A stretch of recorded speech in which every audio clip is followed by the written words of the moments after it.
Hello बच्चों, आपका स्वागत है श्याम सर की क्लास में। बच्चों, आज हम कक्षा 12 भौतिकी वैद्युत आवेश तथा क्षेत्र का अगला टॉपिक शुरू करने वाले हैं। अगला टॉपिक आपका है वैद्युत क्षेत्र की तीव्रता। वैद्युत क्षेत्र की तीव्रता क्या होती है? Intensity of electric field. Intensity of electric field के बारे में हम लोग देखने वाले हैं। और वैद्युत क्षेत्र की तीव्रता से आप क्या समझते हैं? आपका टॉपिक रोमांचक होने वाला है। इस टॉपिक को आप ध्यानपूर्वक देख करके आप इसको अच्छे से एक बार तैयार कर लेंगे तो आपका अच्छा रहेगा। चलिए, वैद्युत क्षेत्र की तीव्रता। चले हम लोग इसके पहले वाले टॉपिक में वैद्युत क्षेत्र किसे कहते हैं, वैद्युत क्षेत्र रेखाएं क्या होती हैं, और वैद्युत क्षेत्र के फार्मूले के साथ हमने आपको बता दिया था। और उसमें और क्या टॉपिक था? जो भी टॉपिक थे आप उसको अच्छे से केयरफुली पढ़ लेंगे, जिससे कि आपका अच्छे से तैयार हो जाए। वैद्युत क्षेत्र रेखाओं के गुण भी उसमें पढ़ा गया था। वैद्युत क्षेत्र क्या होता है, वैद्युत क्षेत्र रेखाएं क्या होती है, वैद्युत क्षेत्र रेखाओं के गुण क्या होते हैं, उसके बारे में इसके पहले वाले लेक्चर नंबर आपका 9 था। आज जो आपका होने वाला है लेक्चर नंबर 10, 10वां लेक्चर आज आपका चलने वाला है। इस लेक्चर को आप लोग ध्यान से देख करके इसको अच्छे से आप समझ सकते हैं। चले हम लोग इस टॉपिक को आगे बढ़ाते हैं। वैद्युत क्षेत्र की तीव्रता है, लेक्चर नंबर 10 है। लेक्चर नंबर 10 को आप केयरफुली पढ़ करके आप इस अपने टॉपिक को अच्छे से कवर कर सकते हैं। चले बिना देर किए हुए हम लोग टॉपिक की शुरुआत करते हैं। वैद्युत क्षेत्र की तीव्रता से आप क्या समझते हैं? देखिए, वैद्युत क्षेत्र क्या होता है? किसी आवेश के चारों ओर का वह क्षेत्र जहां पे किसी अन्य आवेश को ले जाने पर वह वैद्युत बल का अनुभव करे, वैद्युत क्षेत्र कहलाता है। आज हम लोग पढ़ेंगे वैद्युत क्षेत्र की तीव्रता के बारे में।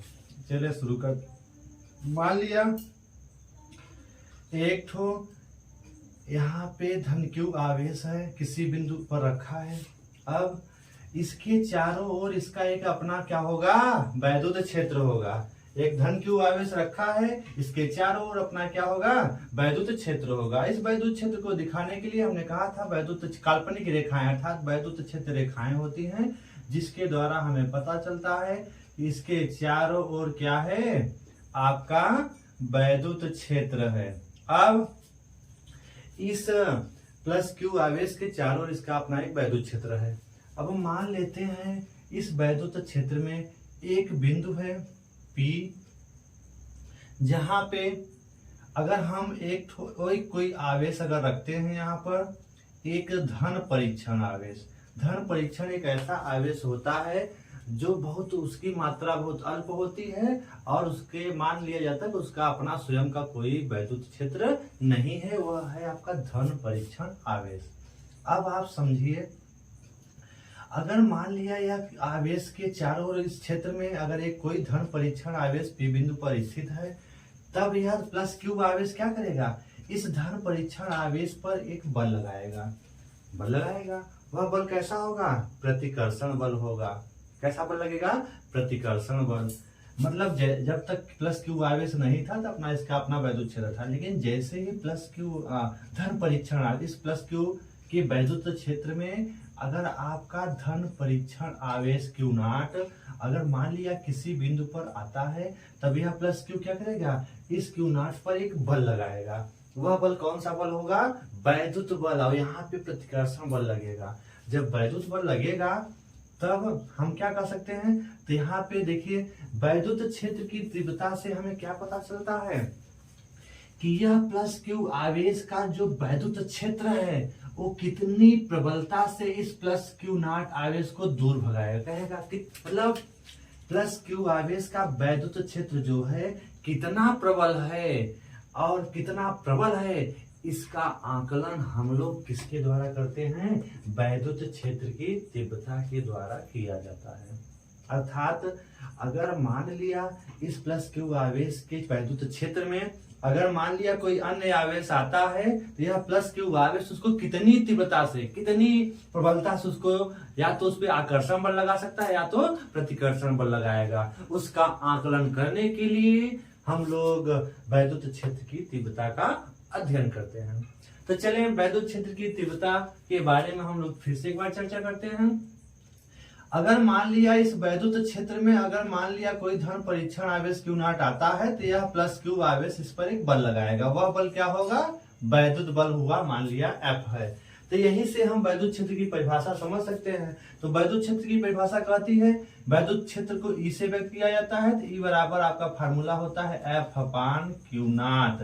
अर्थात यदि हम इस धन परीक्षण आवेश का मान अगर हम एकांक कर दें, कितना कर दें? एकांक कर दें, तो एकांक धन परीक्षण आवेश पर यह जो प्लस Q आवेश बल लगाता है वही बल क्या कहलाएगा? इस आवेश की वैद्युत क्षेत्र की तीव्रता कहलाती है। तो आप इसको लिख सकते हैं।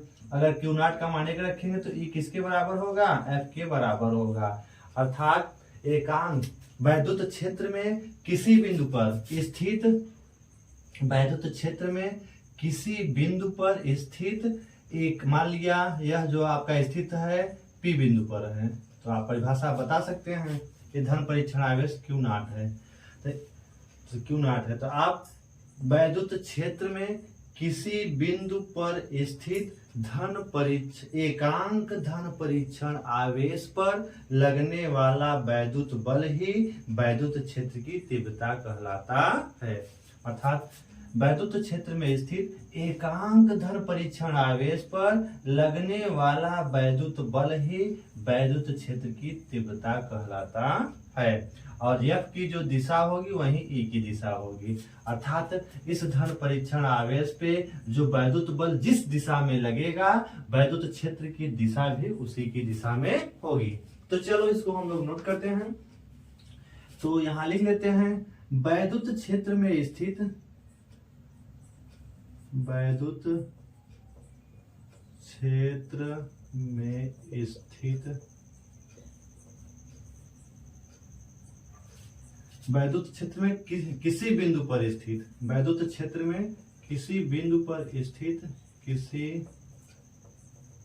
वैद्युत क्षेत्र में किसी बिंदु पर स्थित एकांक धन परीक्षण आवेश, एकांक धन परीक्षण आवेश वैद्युत क्षेत्र में स्थित, वैद्युत क्षेत्र में किसी बिंदु पर स्थित एकांक धन परीक्षण आवेश पर लगने वाला वैद्युत बल, लगने वाला वैद्युत बल वैद्युत क्षेत्र, उस बिंदु पर वैद्युत क्षेत्र की तीव्रता कहलाती है। उस बिंदु पर, उस बिंदु पर लगने वाला वैद्युत बल, उस बिंदु पर वैद्युत क्षेत्र की तीव्रता कहलाती है। उस बिंदु पर वैद्युत क्षेत्र की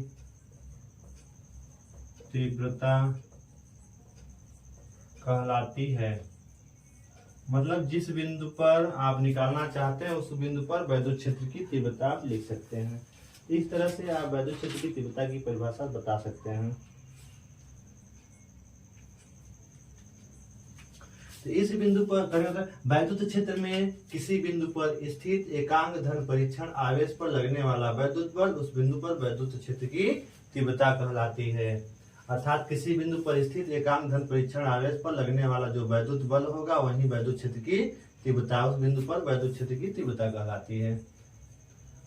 ठीक है, तो इस तरह से आप वैद्युत क्षेत्र की तीव्रता की परिभाषा आसानी से लिख सकते हैं। यदि माना या यदि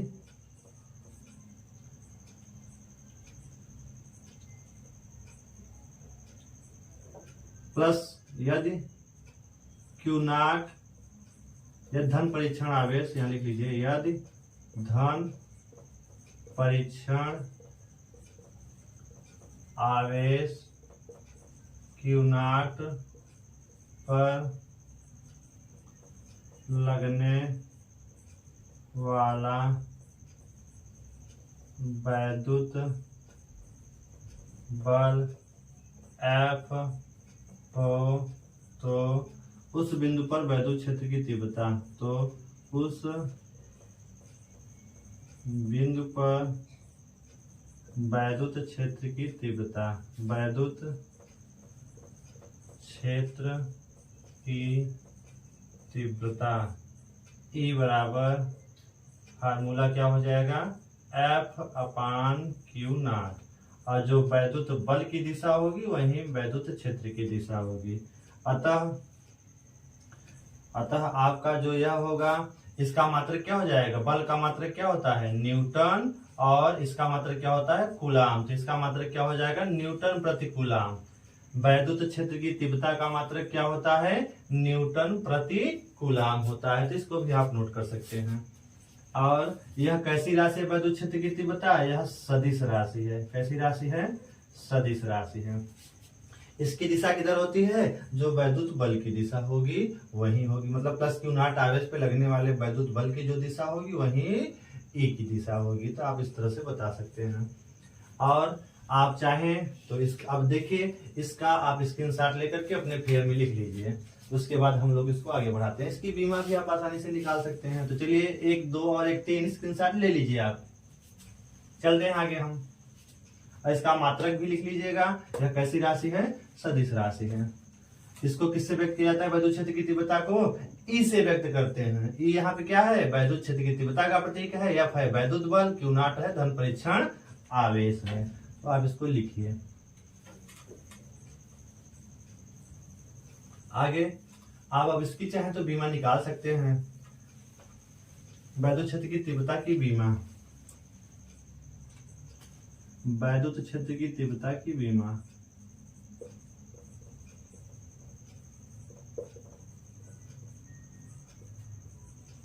तीव्रता की बीमा, तो बीमा आप निकाल लीजिए।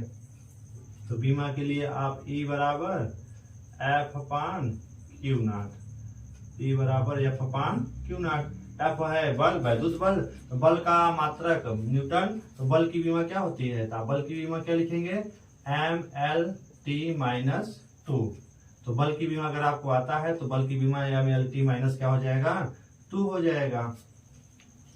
बल की बीमा क्या होता है, mLt-2। निकाल लेंगे सभी।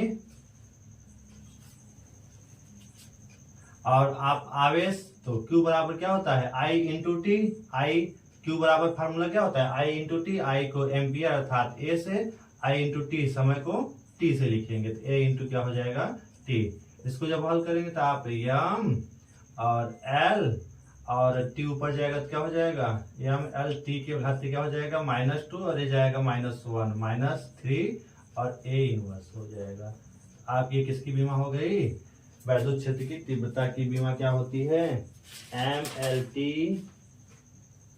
-3 A -1, mLt -3 A -1। तो आप इस तरह से E की बीमा आसानी से निकाल सकते हैं। तो इसको भी आप चाहे तो लिख लेना।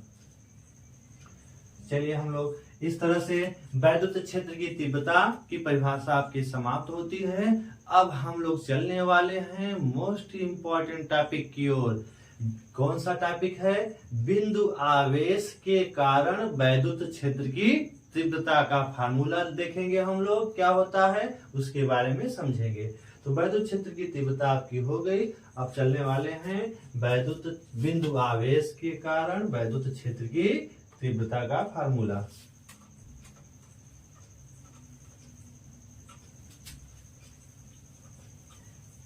अगला टॉपिक आपका है बिंदु आवेश के कारण, बिंदु आवेश के कारण वैद्युत क्षेत्र की तीव्रता। तो चलिए हम लोग अगला टॉपिक देखते हैं। बिंदु आवेश के कारण, बिंदु आवेश के कारण, बिंदु आवेश के कारण, बिंदु आवेश के कारण वैद्युत क्षेत्र की तीव्रता, वैद्युत क्षेत्र की तीव्रता। बिंदु आवेश के कारण वैद्युत क्षेत्र की तीव्रता। अब हम लोग एक बिंदु आवेश के कारण वैद्युत क्षेत्र की तीव्रता के लिए सूत्र प्राप्त करेंगे। चलें देख लेते हैं। Electric field intensity due to a point charge, आप चाहे तो इसको लिख लेंगे। Electric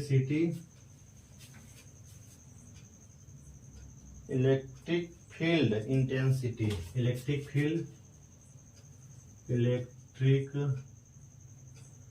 field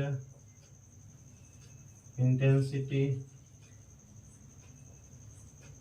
electric field intensity due to a point charge, due to a point charge, due to a point charge, to a point charge, point charge, तो इसको भी आप नोट कर लेंगे।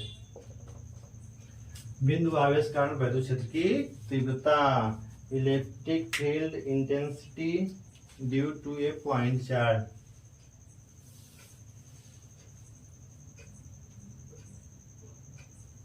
बिंदु आवेश के कारण उत्पन्न वैद्युत क्षेत्र की तीव्रता, चाहे यहाँ पे बिंदु आवेश कारण उत्पन्न, आप चाहे यहाँ कर लीजिएगा, उत्पन्न बिंदु आवेश के कारण उत्पन्न वैद्युत क्षेत्र की तीव्रता कर लीजिएगा। बिंदु आवेश के कारण उत्पन्न, यहाँ पे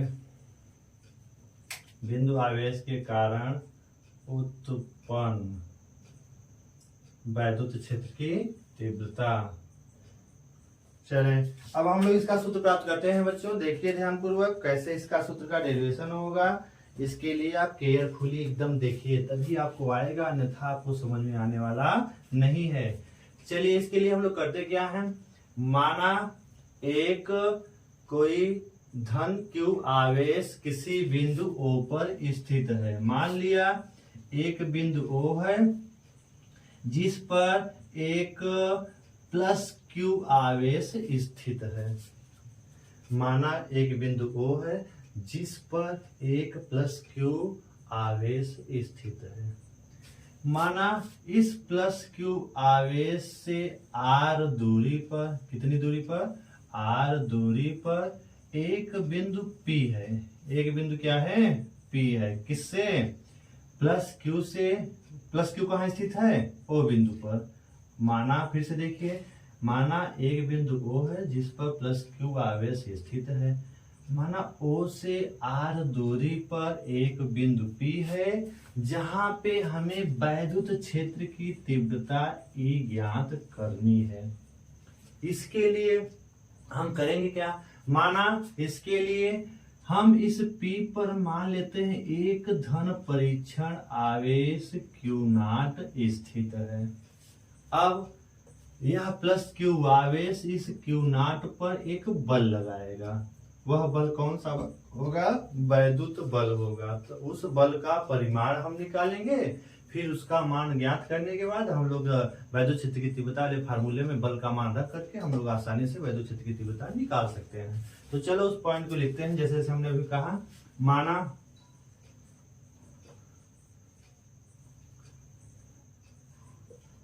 एक बिंदु O पर प्लस Q आवेश स्थित है।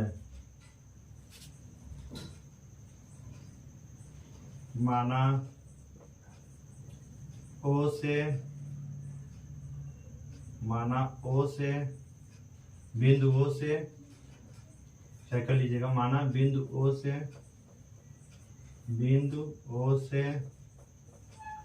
R दूरी पर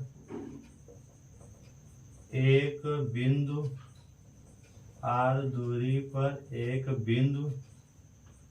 P स्थित है, जिस पर वैद्युत क्षेत्र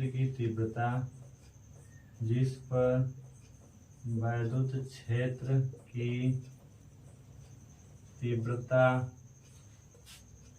ई ज्ञात करनी है। आपका टारगेट क्या है? वैद्युत क्षेत्र की तीव्रता ई ज्ञात करनी है। तो वैद्युत क्षेत्र की तीव्रता ई ज्ञात करनी है, आप लिख लेंगे वैद्युत क्षेत्र की तीव्रता ई ज्ञात करनी है। अब इसके लिए आप करेंगे क्या? इसके लिए आप करते क्या हैं? आपका जो टारगेट है आपने लिख लिया। माना आपने वो है एक बिंदु वो है जिस पर प्लस क्यू आवेश स्थित है, इससे आर दूरी पर एक बिंदु पी है जहां पे हमें वैद्युत क्षेत्र की तीव्रता ये ज्ञात करनी है। इसके लिए नीचे लिखते हैं, इसके लिए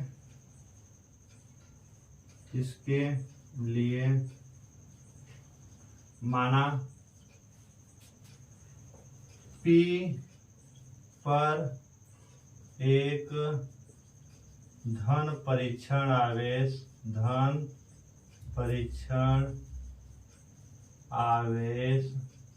इसके लिए माना P पर एक धन परीक्षण आवेश Q नॉट स्थित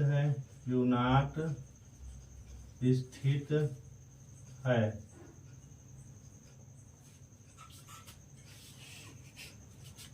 तो Q नॉट स्थित है, अतः प्लस Q आवेश के कारण, तो आप चाहे Q नॉट स्थित है इसको हम ऊपर करते हैं जिससे कि आपका नीचे आ जाए। चलिए, Q नॉट स्थित है अतः प्लस Q आवेश के कारण Q नॉट पर लगने वाला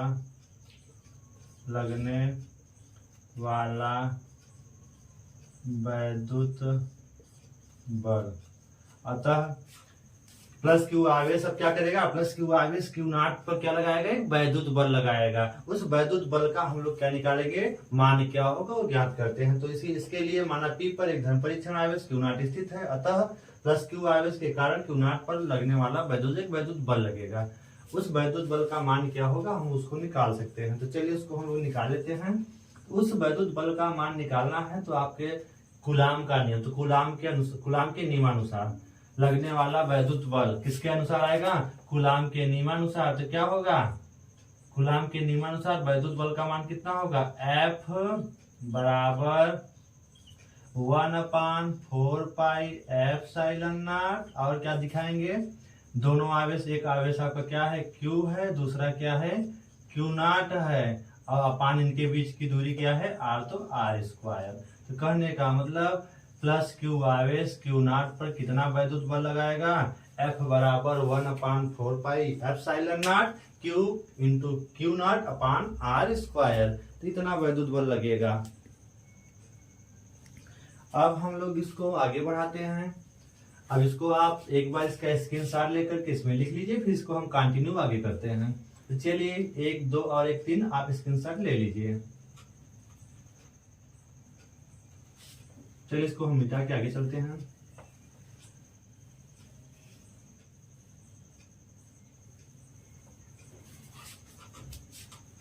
अब इसके बाद हम लोग उधर ऊपर लिखते हैं इसको। यहाँ पे आपका था प्लस Q आवेश। अब हम इसको आगे बढ़ाते हैं। अब आगे क्या लिखें? अब P बिंदु पर वैद्युत क्षेत्र की तीव्रता, P बिंदु पर वैद्युत क्षेत्र की तीव्रता, तो P बिंदु पर वैद्युत क्षेत्र की तीव्रता, तो वैद्युत क्षेत्र की तीव्रता का फार्मूला E बराबर F अपान क्या होता है? Q not. अर्थात इसके क्षेत्र में एक Q नॉट आवेश अगर स्थित है तो यह इस पर वैद्युत क्षेत्र भी आरोपित करेगा, तो उसका फार्मूला E बराबर F अपान क्या होता है? Q not. और इसकी दिशा क्या होती है? जो F की दिशा होगी। तो इसको आप लोग लिख सकते हैं। तो चाहे यहाँ आप F का मान यहाँ पे बना दीजिए, इसकी दिशा में होगा ये। इसको फिर हम लोग आगे बढ़ाते हैं। चाहे तो आप इसका कोई परिमाण ही लिख सकते हैं, तो इसके परिमाण को आगे हम लेकर इसको आगे कर लिखते हैं। इसको अब हम इरेज कर देते हैं। अब चाहे तो अभी F का मान हमने निकाला था, F का मान अभी निकाला गया था, तो F का मान आप वहां से उठाकर सेट करिए। इसकी अब वैल्यू लेते हैं हम लोग, सर इसको छोड़ देते हैं। E बराबर F अपान Q नॉट। चूंकि अभी आपने F बराबर क्या निकाला था? एफ का मान क्या निकला था 1/4πε0 और क्या निकला था Q इंटू क्यू नॉट और क्या था अपान आर स्क्वायर। ये तो एफ का मान हो गया इंटू 1/Q0 तो ऑलरेडी यहाँ पर भी है तो 1/Q0 आ जाएगा। एफ की वैल्यू हमने यहाँ पे रख दिया। अब आपका Q0 से कैंसिल हो जाएगा तो वैद्युत क्षेत्र की तीव्रता E बराबर फार्मूला क्या मिल गया 1/4πε0 Q अपान क्या होता है आर स्क्वायर। ये किसका फार्मूला है बिंदु आवेश के कारण वैद्युत क्षेत्र की तीव्रता। तो यहाँ लिख लेते हैं बिंदु आवेश के कारण वैद्युत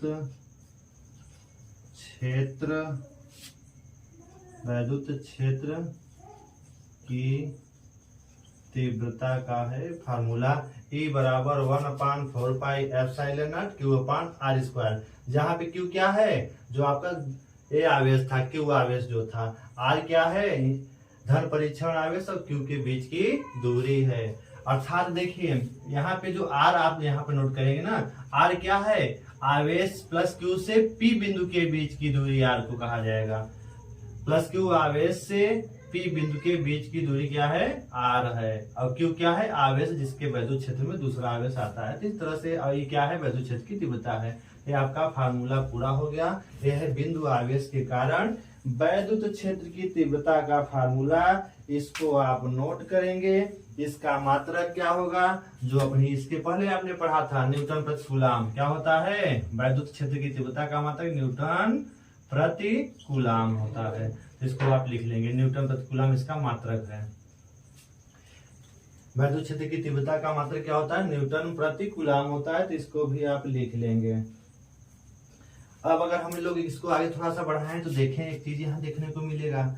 अगर हम यहाँ पर अगर देखें जो आवेश है आपका वो आवेश अगर देखें जो आवेश ले लिए हो वो एक नियतांक का काम करेगा और आपका ये पूरा नियतांक का काम करेगा। तो इसको हम लोग अगर आगे बढ़ाएं तो हम लोग लिख सकते हैं E प्रोपोर्शनल टू क्या होता है 1/r²। E प्रोपोर्शनल टू क्या होता है 1/r²।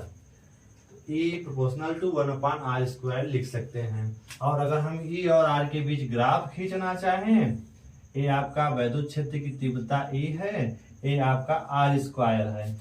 इन दोनों के बीच यदि हम ग्राफ खींचना चाहें ये वैद्युत क्षेत्र की तीव्रता किधर है ऊपर की ओर है और R किधर है इस साइड में है। x अक्ष पे r² है और y अक्ष पे क्या है वैद्युत क्षेत्र की तीव्रता E है। इनके बीच अगर ग्राफ खींचे तो ग्राफ कैसा प्राप्त होता है इस तरह से प्राप्त होगा। ग्राफ किस तरह से प्राप्त होगा इस तरह से प्राप्त होगा। तो इसको भी आप चाहें तो लिख लीजिए मतलब इस तरह से मतलब एक समय तक तो आप देखेंगे यहाँ पर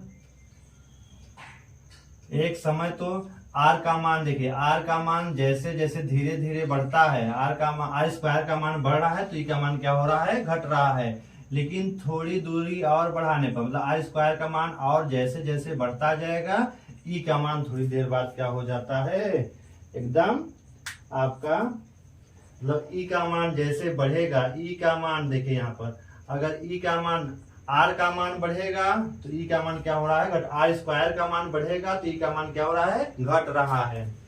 r² का मान बढ़ रहा है तो E का मान क्या हो रहा है जब इधर चलेंगे तो r² बढ़ रहा है E का मान क्या हो रहा है घट रहा है। जैसे कहीं भी देखो इस बिंदु पर देखो अगर इस बिंदु पर देखो R का मान इतना था तो E का मान इतना था। इस बिंदु पर देखो R का मान पहले से बढ़ गया अब E का मान पहले से क्या हो गया घट गया। अतः आप बता सकते हैं r² बढ़ेगा तो E का मान क्या हो रहा है घटेगा। ये दोनों आपस में व्युत्क्रमानुपाती है।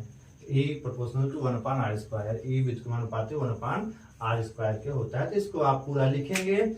इस तरह से आपका वैद्युत क्षेत्र की तीव्रता का फार्मूला हो गया। इसको आप लोग उतार लेंगे।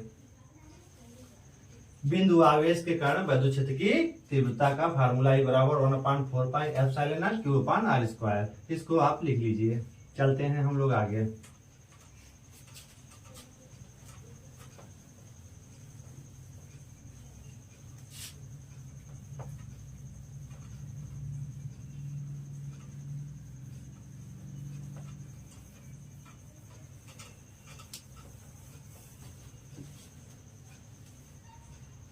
अब एक और पूछता है, अनेक बिंदु आवेशों के कारण, अनेक बिंदु आवेशों के कारण, आवेशों के कारण वैद्युत क्षेत्र की तीव्रता, वैद्युत क्षेत्र की तीव्रता। इसका मतलब क्या है? मान लिया कहीं पे कई आवेश उपस्थित हैं, Q1, Q2, Q3, n आवेश उपस्थित हैं, कई आवेश, दो या दो से अधिक आवेश उपस्थित हैं। तो इसके कारण किसी बिंदु P पर, अगर इसके कारण किसी बिंदु P पर आपको निकालनी है परिणामी वैद्युत क्षेत्र की तीव्रता E का मान निकालना हो, तब Q1, Q2, Q3, Q4, Qn तक अगर n आवेश उपस्थित हैं, कितने आवेश उपस्थित हैं? n आवेश उपस्थित हैं, तो आप बता सकते हैं तब इन आवेशों के क्षेत्र में एक बिंदु अगर P स्थित है, मान लिया किसी निकाय में Q1 आवेश, Q2 आवेश, Q3 आवेश, डॉट डॉट Qn आवेश हैं, तो उसमें किसी बिंदु पर जो परिणामी वैद्युत क्षेत्र की तीव्रता निकालनी है, तो किसका नियम लगता है? अध्यारोपण का सिद्धांत। अर्थात इस P बिंदु पर यह Q1 आवेश भी वैद्युत क्षेत्र अप्लाई करेगा, Q2 भी अप्लाई करेगा, Q3 भी अप्लाई करेगा, और Q4, Q5, Qn है तो Qn भी वैद्युत क्षेत्र अप्लाई करेगा। अब मान लिया पहले के कारण इसकी दूरी चाहे आप R1 मान लीजिए, R2 मान लीजिए, R3 मान लीजिए, R4 मान लीजिए, Rn है तो n मान लीजिए, ठीक है। तो अगर आप पहले के कारण वैद्युत क्षेत्र E1 है, दूसरे के कारण E2 है, तीसरे के कारण E3 है, nवां है तो nवें के कारण क्या है? En है। और इस P बिंदु पर परिणामी वैद्युत क्षेत्र की तीव्रता मान लिया क्या है? E है। तो इस E का मान क्या होगा? तो आप बता सकते हैं, यदि किसी निकाय में अनेक आवेश उपस्थित हैं तो उसमें किसी बिंदु पर जो परिणामी वैद्युत क्षेत्र की तीव्रता होती है, अलग अलग आवेशों के द्वारा उस बिंदु पर आरोपित वैद्युत क्षेत्र की तीव्रताओं के सदिश योग के बराबर होती है।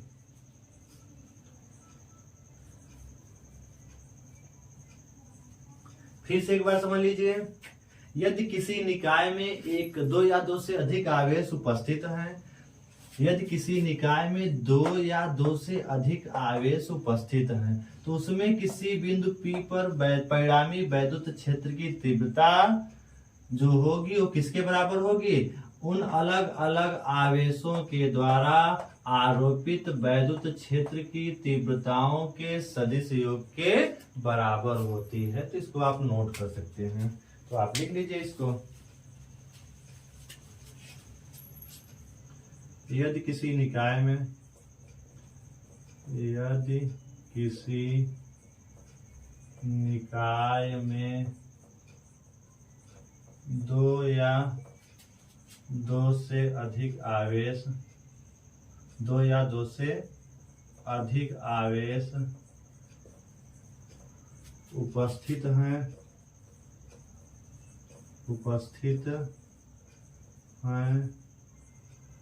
तो उस निकाय के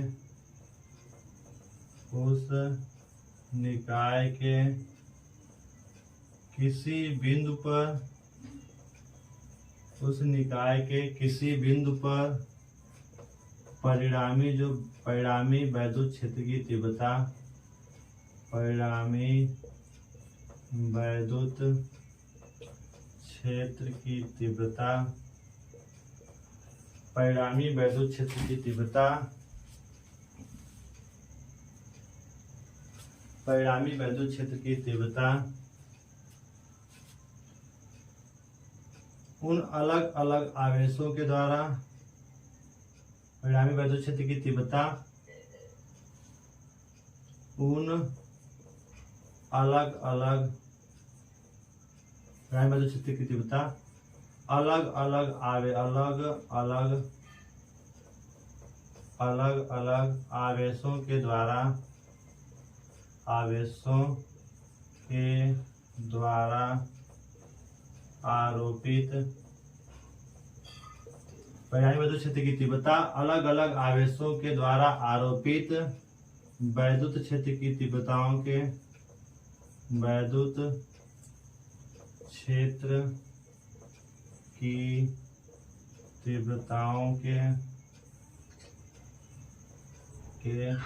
सदिश योग के बराबर होता है। तीव्रताओं के अलग अलग आवेशों के द्वारा आरोपित वैद्युत क्षेत्र की तीव्रताओं के सदिश योग के बराबर होता है। सदिश योग के बराबर होता है। सदिश योग के बराबर होता है। तो इसको आप नोट कर लेंगे। अतः आप कह सकते हैं यदि किसी निकाय में कई आवेश उपस्थित हैं, ठीक है, जिनकी वैद्युत क्षेत्र की तीव्रताएं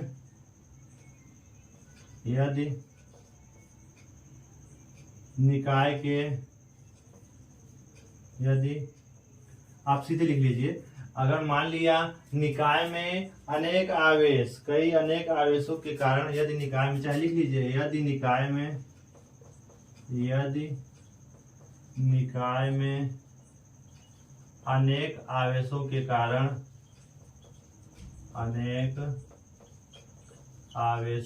कारण वैद्युत क्षेत्र की तीव्रताएं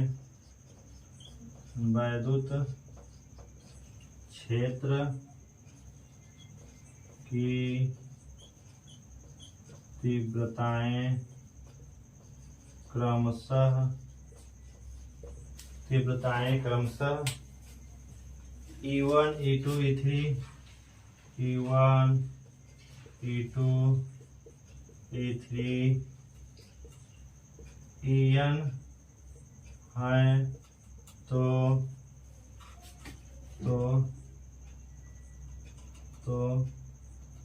तो किसी बिंदु पर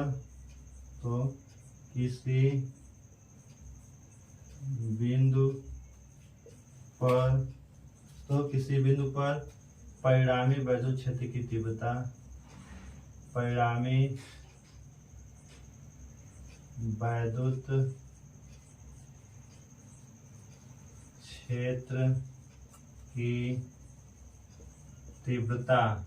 किसी बिंदु पर परिणामी वैद्युत क्षेत्र की तीव्रता क्या हो जाएगा, फार्मूला लगा देंगे। परिणामी वैद्युत क्षेत्र की तीव्रता E बराबर किसके होगा, यहाँ लिख लीजिए, E बराबर किसके हो जाएगा, vector E1 plus vector E2 plus vector E3 plus vector En के हो जाएगा। यही है आपका किसी बिंदु पर परिणामी वैद्युत क्षेत्र की तीव्रता का फार्मूला।